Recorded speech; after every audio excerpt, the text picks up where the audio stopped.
Vi skal lige klappe. Velkommen til 2. december. I dag skal vi simpelthen have en julefnuk. Ej, jeg troede, det var en series. Ikke nu. Nej. Der er en lagerøl.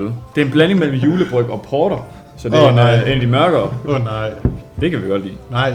Nej, du er ikke fan af dem, Thomas. Hvad Nej, er ja. det for noget? En mørk øl? Det er en blanding af en julebryg og en porterøl. Så nok. Den ser ikke så mørk ud igen. Nej.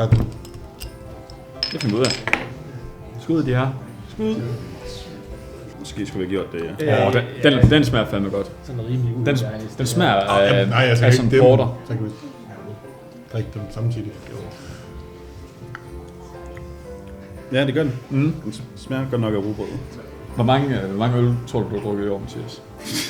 I år. Ikke lige så mange som sidste gang. Hvad var det, jeg sagde der? Det var sådan 1000 eller sådan Så noget. 1000 Classic. Nej, kun 100. Okay. Vi fjerner lige en nuller. Fantastisk. Fantastisk, ja. Jeg var måske lidt for over-eager sidste gang. Men Nej, det skal man være, når der er ølsmag i. Eller faktisk for i gang. Mm.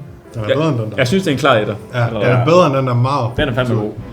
Ikke fordi der er så Men meget. hvem sagde, den smagte rugbrød? Det gjorde Mathias. Det smager det bare...